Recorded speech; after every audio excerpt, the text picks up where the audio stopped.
Hello student, welcome to our YouTube channel commerce efficiency.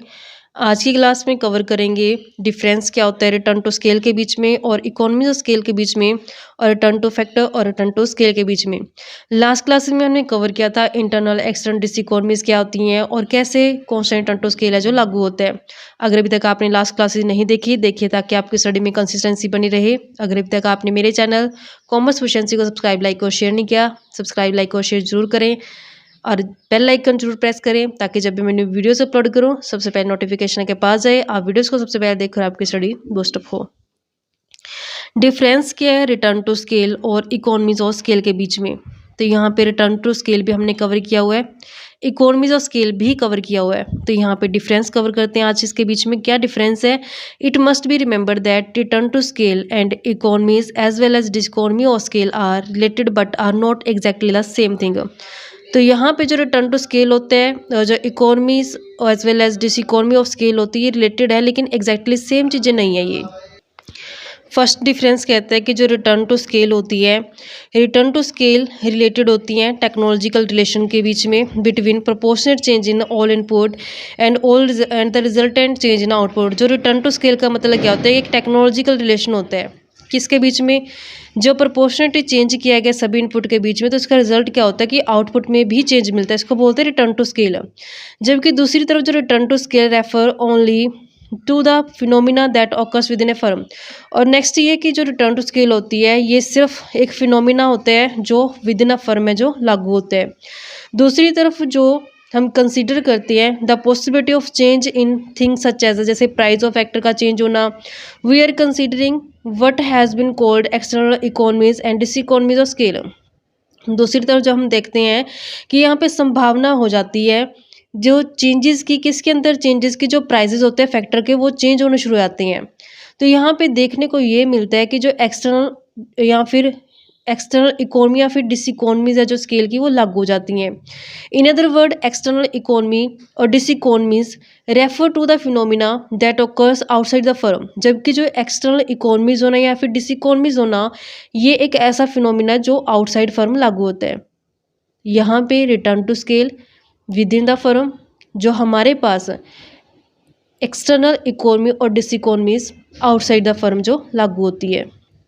Next जो difference आता है, economies of scale can arise solely. जो economies of scale होती हैं ये अराइज होती हैं solely on the basis of technological increase in return to scale और they can come about solely from the price effect on input. तो यहाँ पे जो इकोनॉमी ऑफ स्केल होते हैं सिर्फ तब अराइज होती है किस बेस पे, टेक्नोलॉजिकल, जब इंक्रीज होते हैं रिटर्न टू स्केल के बीच में, और they can come about solely from the price effect on input, और किसके इफेक्ट से, प्राइस इफेक्ट ऑफ इनपुट के कारण राइज होती हैं।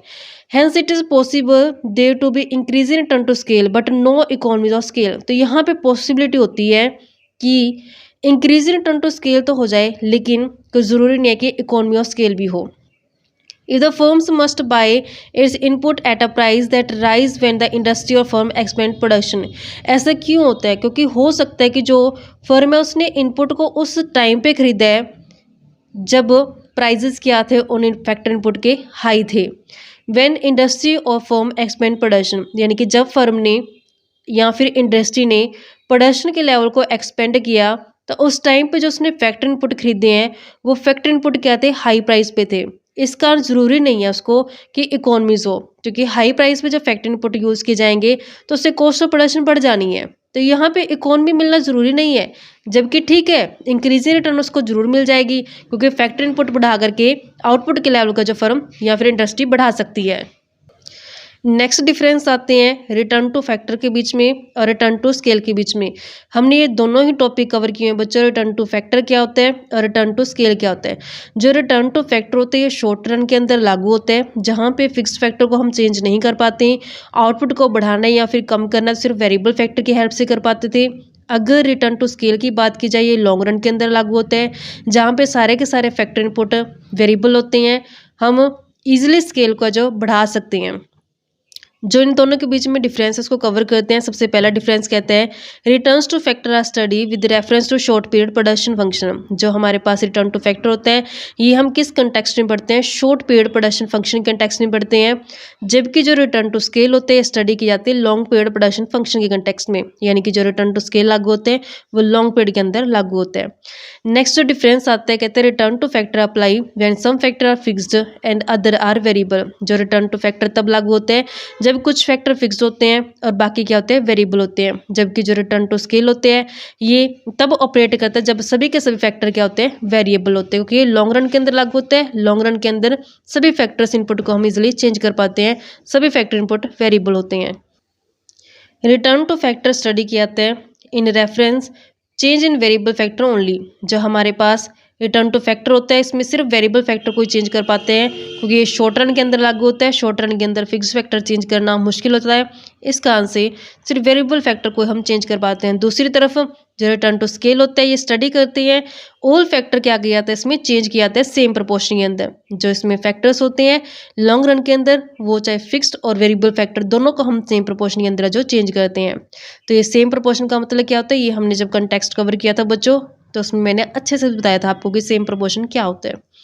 अगर आपको ये डाउट है इस पॉइंट में तो आप क्लियर कर सकते हैं वो लास्ट क्लासेस में देख के।